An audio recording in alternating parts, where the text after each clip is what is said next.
de onde se engendram as ficções que elas são. Olá, eu sou a Cleo Machado e no vídeo de hoje do Litera Cleo nós falaremos um pouquinho sobre A Amiga Genial, o primeiro livro da tetralogia napolitana da escritora Elena Ferrante. Começo este vídeo já desviando o foco da pergunta que infestou a internet à época do boom da tetralogia. Quem é Elena Ferrante? Para aquilo que de fato sustenta a força desses livros. Quem são as personagens que os habitam? Porque mesmo que um dia Ferrante decida revelar sua identidade, ela não passará de mais uma ficção, não é mesmo? Afinal, o eu é uma ficção, independentemente de quem seja este eu. Concentremos-nos então nas ficções que nos formam e nos deformam, no sentido de tirar da forma mesmo, tirar da fórmula pré-estabelecida, enquanto leitores e nas personas que as habitam. Bom, o enredo de Amiga Genial, a princípio, é bem simples. Por isso, eu já ouvi, e talvez você já tenha ouvido ou lido em algum lugar por aí, pessoas dizerem o seguinte: este livro é muito ruim porque nele não acontece nada. Pessoal, o problema está no livro ou na pessoa que é uma má leitora? Com todo respeito. Quando nada acontece, há um milagre que não estamos vendo. Guimarães Rosa que nos disse isso.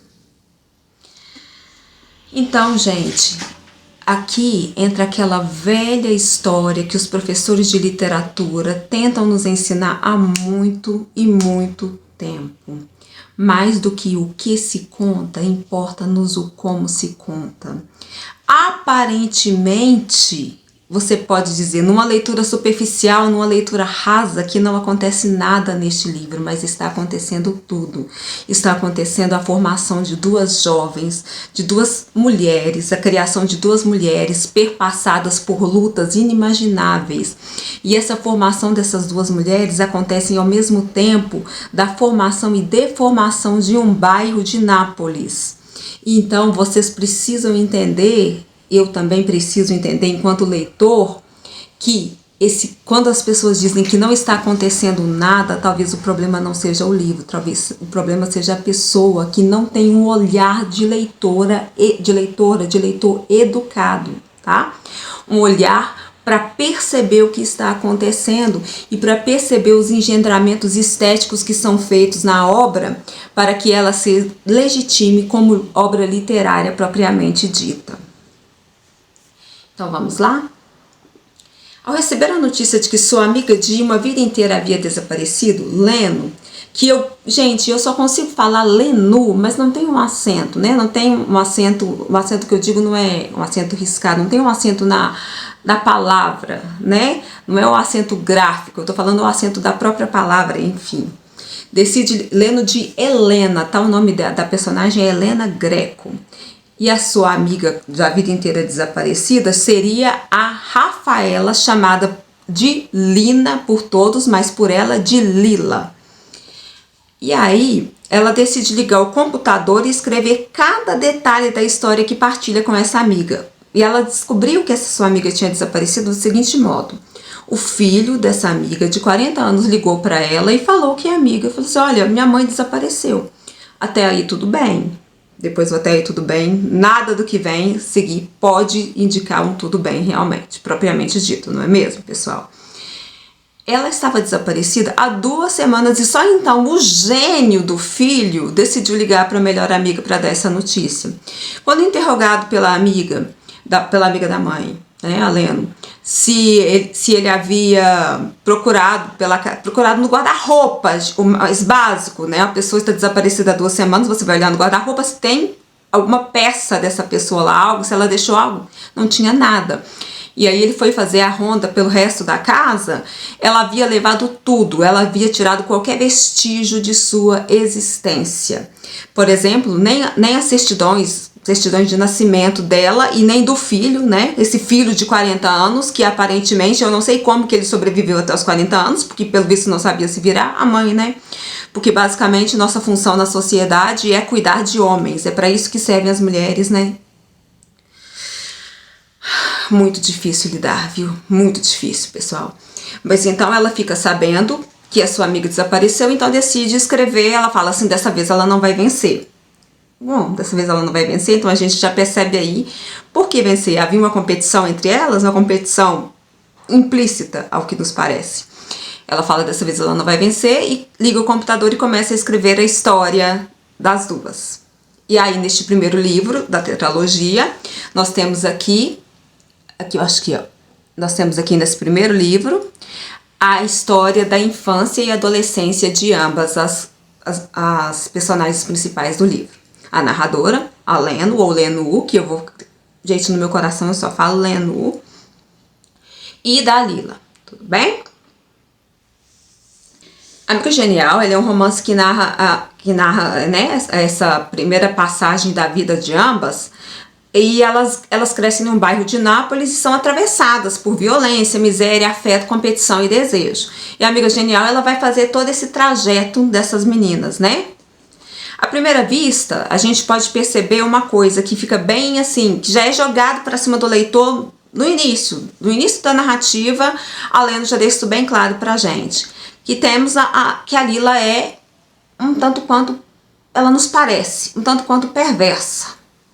Né? Então há um momento que ela joga a boneca de Lenu no porão escuro.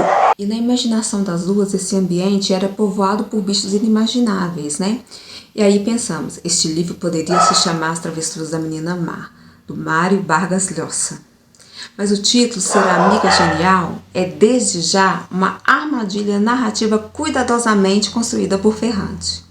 Isso porque, durante quase todo o livro, nós somos levados a acreditar que a amiga genial é a Lila.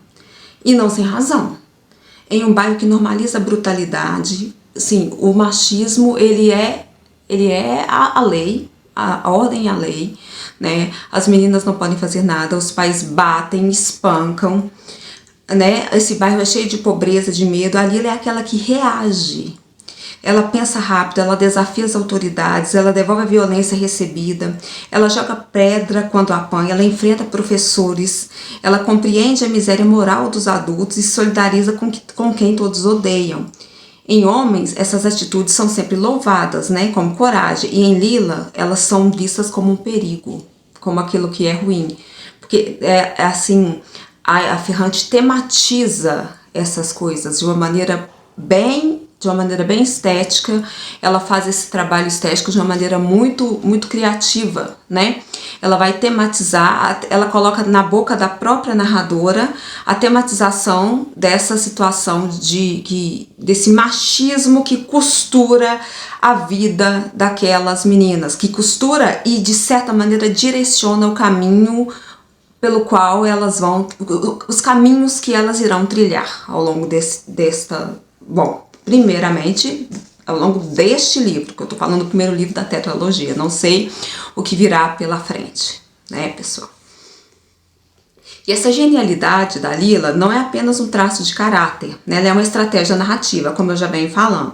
A Ferrante nos faz ler essa personagem como uma força centrífuga, como exceção, enquanto a Lenu aparece como uma menina aplicada, organizada, correta, aquela que acredita que se fizer tudo certo receberá afeto. Ela é extremamente insegura e ela quer que os outros gostem dela. Quem não quer, né?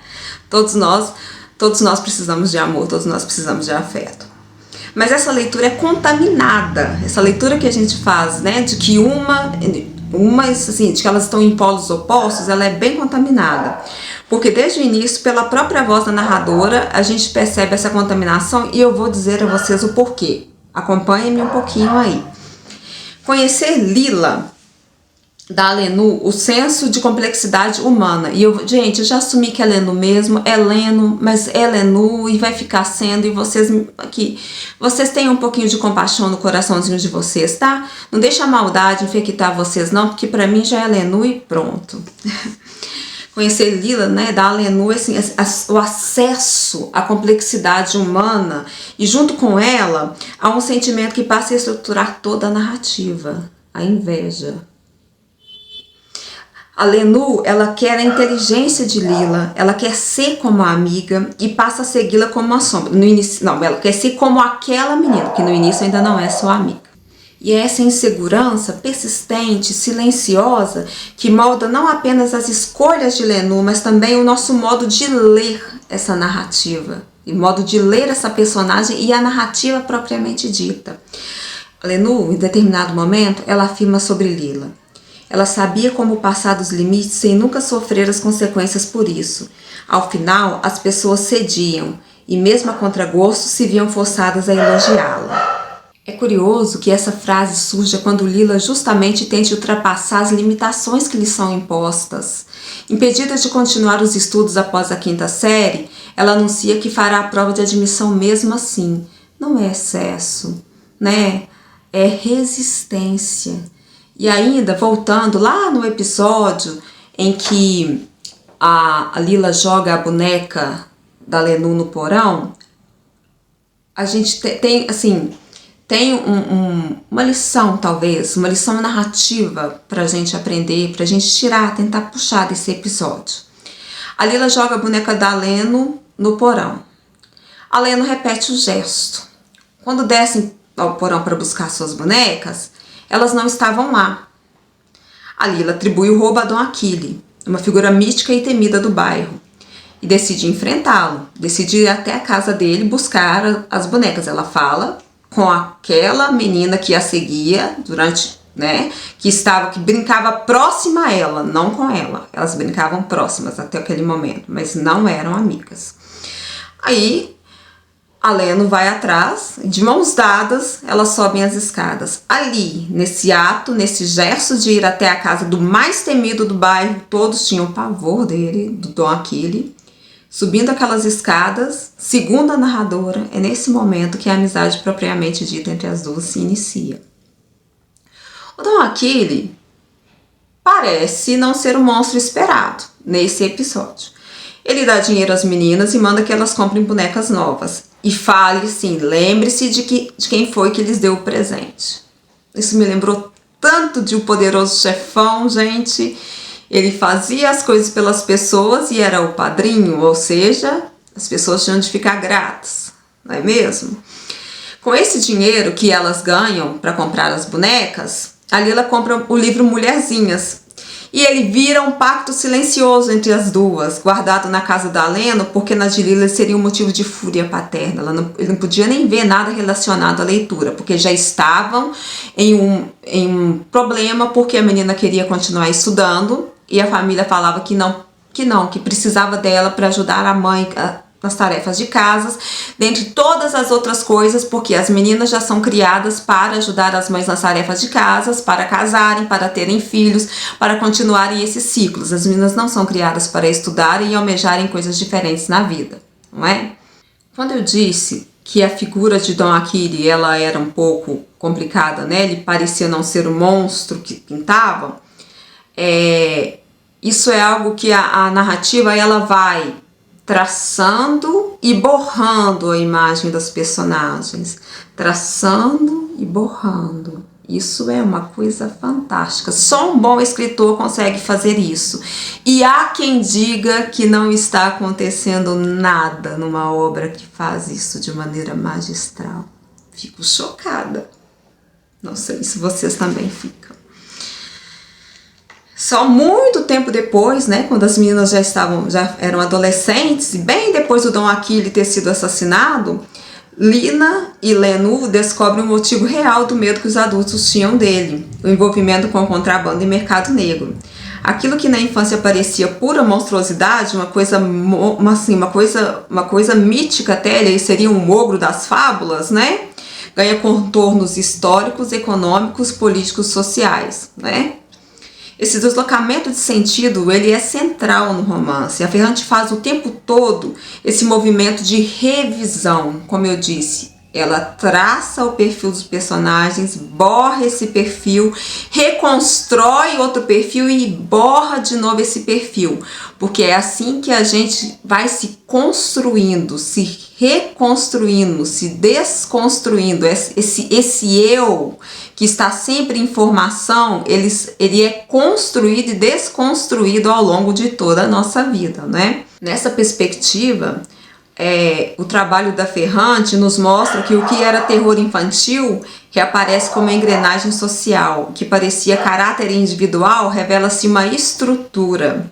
O Dom Aquile, embora morra no início da narrativa, ecoará em outras figuras masculinas do bairro, que nós vamos saber bem depois, para quem lê o romance. Como vocês podem notar, eu não estou fazendo uma resenha do livro, eu estou apontando elementos da estrutura narrativa do livro, porque esse livro já foi tão comentado na internet que eu optei por não resenhá-lo.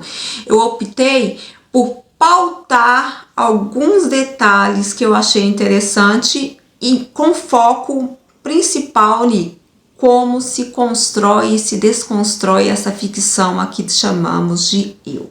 Mas reitero, o Dom Aquile, ele vai ecoar em outras figuras masculinas do bairro e essas outras figuras ecoarão na vida, nessa ficção que é a Lila, nessa ficção que é a Leno. Compõe o quadro violento e ambíguo que molda essa formação das meninas, tá?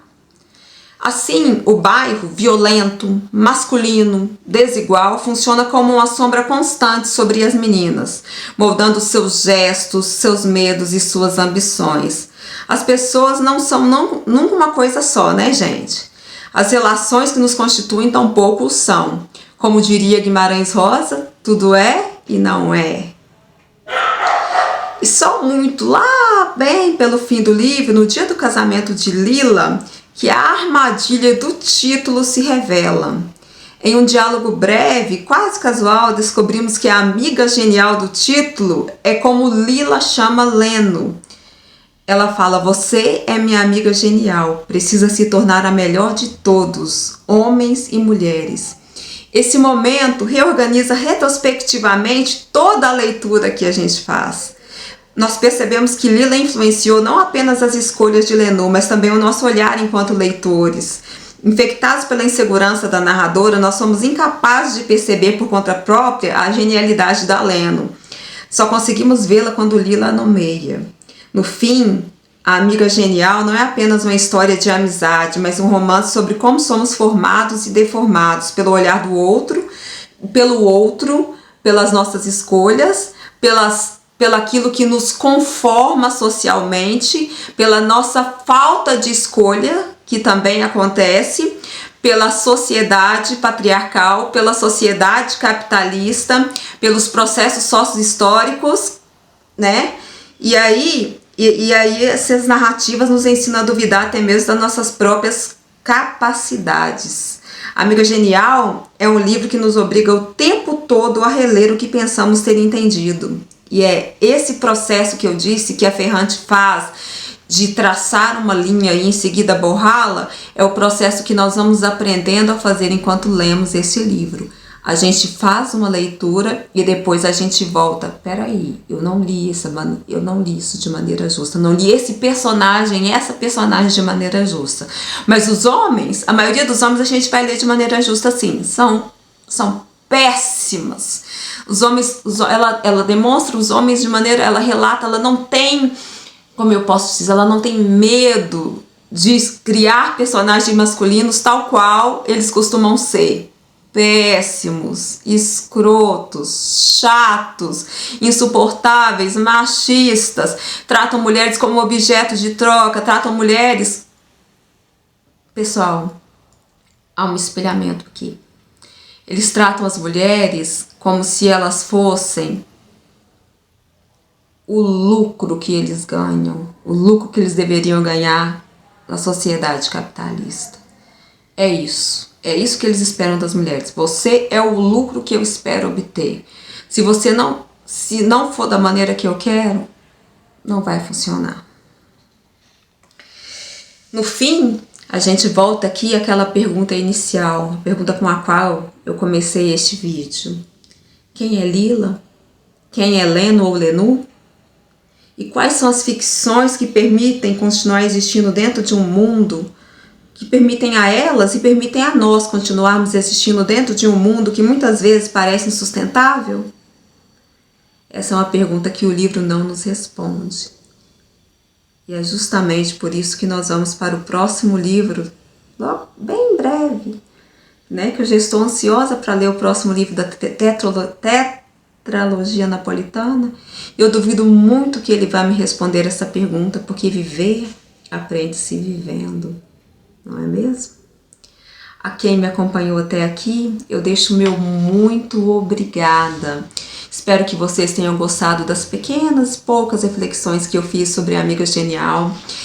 Quem não leu o livro está perdendo uma baita leitura.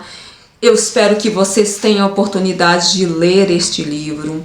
Pessoal, eu espero que, assim, quem me acompanhou até aqui, que faça a gentileza de curtir esse vídeo, comentar. Pessoal, eu estou sentindo falta dos comentários de vocês. Conversem comigo. Aqui já estou começando a ficar igual a Lenu, estou começando a ficar carente. Vamos lá, hein? Conversem comigo. Então, assim, curtam, comentem, compartilhem o vídeo e vamos falar um pouquinho sobre essa obra que, assim como o seu título, é genial. Um abraço e até o nosso próximo vídeo.